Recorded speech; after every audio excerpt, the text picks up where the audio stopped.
रामलाल एक साधारण किसान था। उसका गांव शहर से बहुत दूर, मिट्टी की खुशबू और खेतों की हरियाली से भरा हुआ था। उसके पास ज्यादा जमीन नहीं थी, लेकिन जो थी उससे उसे बहुत प्यार था। हर सुबह सूरज निकलने से पहले रामलाल उठ जाता, बैलों को चारा देता और अपने खेत की ओर चल पड़ता। उसके लिए खेती सिर्फ काम नहीं, बल्कि पूजा थी। रामलाल के पिता भी किसान थे। उन्होंने उसे सिखाया था कि धरती माँ का सम्मान करना चाहिए, क्योंकि वही हमें जीवन देती है। रामलाल इसी सीख के साथ बड़ा हुआ था।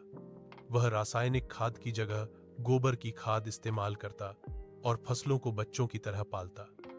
जब फसल लहलहाती तो उसके चेहरे पर एक अलग ही चमक आ जाती। लेकिन जिंदगी हमेशा आसान नहीं होती। एक साल बारिश समय पर नहीं हुई। खेत सूखने लगे, बीज मिट्टी में दम तोड़ने लगे। गांव के कई किसान निराश होकर शहर काम की तलाश में चले गए। रामलाल के सामने भी यही सवाल था, खेती छोड़े या उम्मीद बनाए रखे। घर में पत्नी सीता और 2 छोटे बच्चे थे। खर्च बढ़ रहे थे, आमदनी घट रही थी। एक रात रामलाल बहुत परेशान था। उसने अपनी पत्नी से कहा, शायद अब खेती छोड़ देनी चाहिए।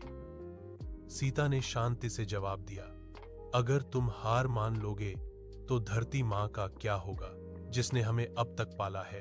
वह आगे भी रास्ता दिखाएगी। सीता के शब्दों ने रामलाल को हिम्मत दी। अगले दिन रामलाल ने नया फैसला लिया। उसने पास के कृषि कार्यालय से संपर्क किया और सूखा रोधी फसलों के बारे में जानकारी ली। उसने ड्रिप सिंचाई अपनाई और कम पानी में उगने वाली फसल बोई। शुरुआत में गांव वाले हंसे, लेकिन रामलाल अपने फैसले पर डटा रहा। कुछ महीनों बाद उसकी मेहनत रंग लाई। जहां बाकी खेत सूखे पड़े थे, वहीं रामलाल का खेत हरा भरा था। उसकी